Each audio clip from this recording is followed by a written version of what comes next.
Hey, I'll be here from Defiant Spirit. I want to give you a quick tip, a tool, something that is invaluable to use in your life. As I always teach, the words of Dr. Viktor Frankl, my teacher and mentor, to stop living in reaction and take back your power to choose your response. When we're living in reaction, we're unconscious, we're in fear, we're on autopilot, we're victims of our circumstances.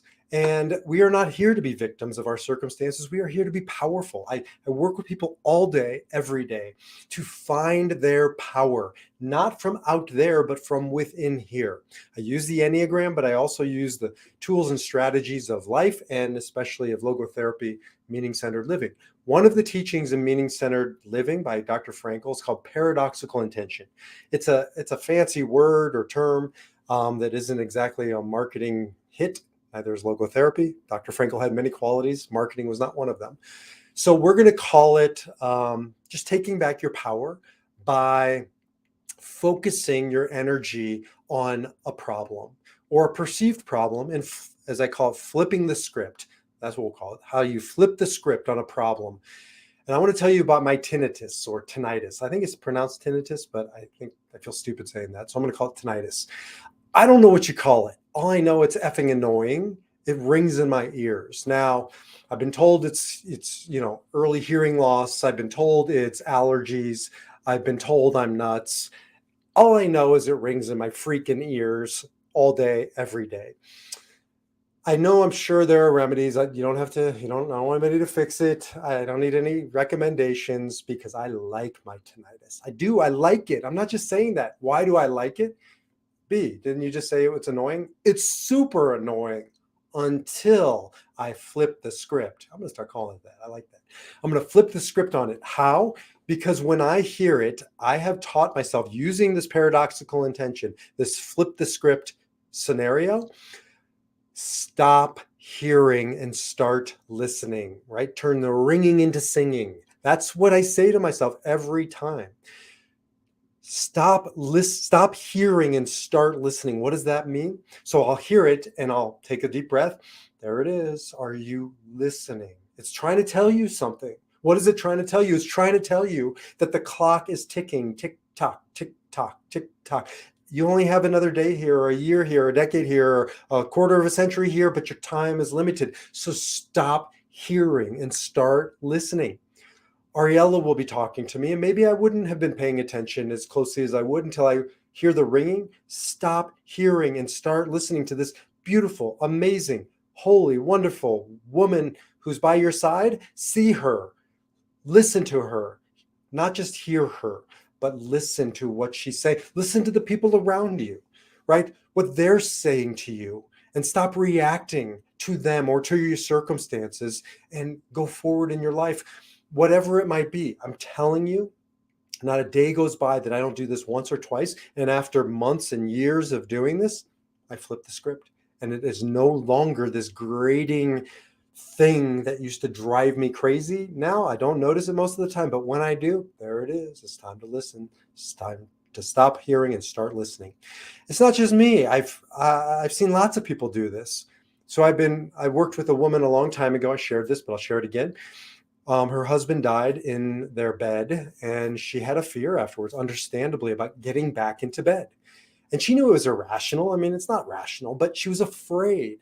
And she'd gone to people who had told her, you got to get back in there, you got to do it, or get a new bed, and she just every night couldn't bring herself to get rid of the bed and couldn't bring herself to climb under the covers. So what did she do? She slept on top of the covers and put sheets over her. So effectively, she's just playing games because she's sleeping in the same bed. But she wanted to take back her power. She didn't want to live in reaction. So we worked on it. We came up with this. Her grandson at the time was taking karate. And she thought it was so cute. He's like 5 years old. And you walk around going, hiya, hiya, right? And what did we do? We turned her into the karate master.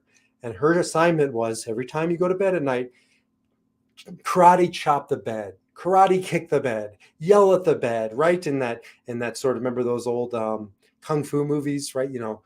Fight with the bed. And she would just talk nonsense to the bed, and she felt so silly doing it. And then after a while, she felt so silly that this bed had taken her power. And then pretty soon she found herself sleeping under those covers, having let it go because she stopped living in reaction and took back her power to choose her response. Or what about Sean, a guy I'm working with? I changed his name, but it's his story.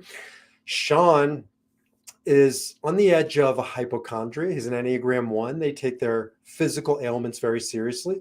Enneagram 1s, Enneagram 6s, probably the two most health conscious of all types, to the point where it can become a phobia. And we've been working a lot on nipping these things in the bud and flipping the script on them. So one thing that he had been dealing with is he has a floater on his eye.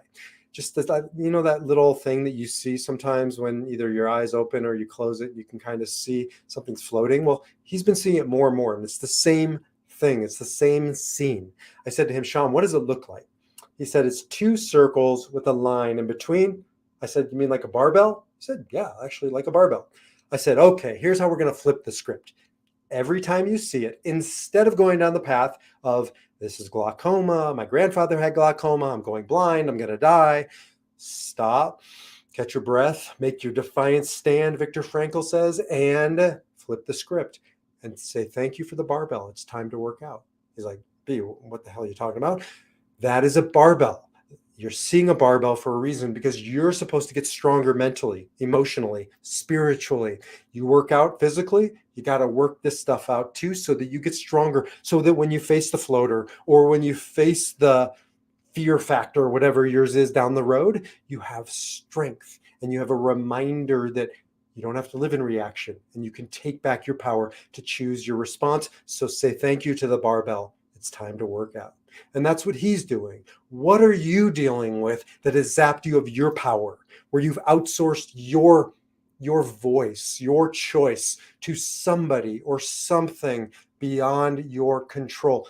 You can't control your circumstances. You can only control your response to those circumstances. But more often than not, we give that power away. Take back your power to choose your response by flipping the script on things like tinnitus, on eye floaters, on whatever it is that's got your number.